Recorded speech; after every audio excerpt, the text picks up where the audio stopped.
একজন ছাত্র তার টিচারকে জিজ্ঞেস করলো, স্যার ভালোবাসা কি?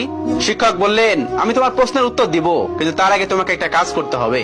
আমাদের স্কুলের সামনে যে ভুট্টার ক্ষেত আছে, তুমি সেখানে যাও এবং সবচেয়ে বড় ভুট্টাটি নিয়ে ফিরে এসো। কিন্তু একটা শর্ত আছে, তুমি সবচেয়ে বড় ভুট্টাটি খুঁজে নিয়ে আসবে এবং খুঁজতে খুঁজতে যে ভুট্টাটি তুমি পিছনে ফেলে গেছো তা আর নিতে পারবে না।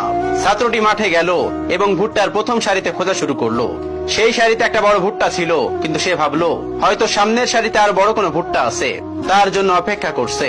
পরে যখন সে মাঠের অর্ধেকের বেশি খোঁজা শেষ করলো, তখন বুঝতে পারলো এদিকের ভুট্টাগুলো ঠিক অতটা বড় নয় যতটা সে আগেই খুঁজে পেয়েছিল। ছাত্রটি বুঝতে পারলো সবচেয়ে বড় ভুট্টাটি সে পিছনে ফেলে এসেছে এবং এজন্য তার অনুশোচনার শেষ থাকলো না। তাই সে খোঁজা বাদ দিয়ে খালি হাতে টিচারের কাছে ফিরে এলো। টিচার বলল, এটাই ভালোবাসা। তুমি হয়তো জীবনে কাউকে পেয়েছো, কিন্তু তবুও তুমি আরো ভালো কাউকে পাওয়ার আশায় যদি খুঁজতেই থাকো, তাহলে এমন একদিন আসবে যেদিন তুমি উপলব্ধি করবে যে তোমার জন্য সবচেয়ে ভালো মানুষটিকে তুমি পিছনে হারিয়ে ফেলেছো। তখন আর তাকে ফিরে পাওয়ার কোনো উপায় থাকবে না। এটাকেই বলে ভালোবাসা।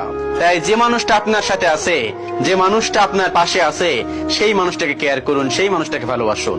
কারণ আমরা সবসময় ওই দূরের ঘাসটা সবুজ দেখা যায়, ওই দূরের ঘাসটার পিছনে ছুটি।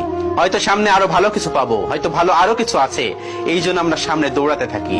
কিন্তু যখন দৌড়াই, যখন সেই জিনিসটার কাছে যাই, তখন বুঝতে পারি সেই জিনিসটা আসলে ততটা সুন্দর নয়, ঠিক ততটা বড় নয়।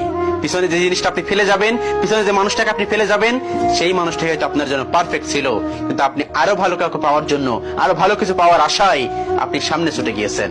এটা আসলে আমাদের জন্য অনেক বড় একটা শিক্ষা, যে আমাদের সামনে যে জিনিসটা আছে, সেই জিনিসটা ঠিক ততটা ভালো নাও হতে পারে। পাশে যে মানুষটা আছে, সেই মানুষটাকে কেয়ার করা উচিত। পাশে যে মানুষটা আছে, সেই মানুষটাকে ভালোবাসা উচিত। পাশে যে মানুষটা থাকবে, সেই মানুষটার জন্য সারা জীবন পার করে দেওয়া উচিত। কারণ সামনে যে মানুষটা আপনার উপলব্ধি দেখাবে, সামনে যে মানুষটা আছে আপনার ক্রমাগত মনে হবে সেই মানুষটা আরো বেশি ভালো, সেই মানুষটা আরো অনেক কিছু, সেই মানুষটা আরো বেশি কেয়ারিং হবে, সেটা নাও হতে পারে। সেজন্য পাশে যে মানুষটা আছে, সেই মানুষটা কেয়ার করা উচিত। কারণ না হলে এমন একটা সময় আসবে, যে মানুষটাকে আপনি হারিয়ে ফেলছেন, সেই মানুষটাকে কখনোই ফিরে পাবেন না, বা ফিরে পাওয়া সম্ভব নয়। জীবনটা তো খুব ছোট। এই ছোট জীবনে একটু যদি মান অভিমান হয়েই থাকে, যদি একটু খারাপ কিছু হয়েই থাকে, মানিয়ে নিই সবকিছু। জীবনটা ছোট, মানিয়ে নিতে পারলে তো জীবন সুন্দর। একটু সুন্দরভাবে থাকি। পাশে যে মানুষটা আছে, সেই মানুষটা না হয় পারফেক্ট হয়ে থাকুক। আমরা যে সবসময় দূরের কাছে সবুজ মনে করি, সেটা কিন্তু সবুজ নয়। ঠিক কাছে গেলে আপনি বুঝতে পারবেন সেই সবুজগুলো অনেক ময়লা আবর্জনায় ভরে আছে। কিন্তু আমরা দূর থেকে প্রত্যেকটা জিনিস, প্রত্যেকটা মানুষ, প্রত্যেকটা সবকিছু সবুজ মনে করি, কিন্তু আসলে সেটা সবুজ নয়, সেটা রেড হয়ে থাকে।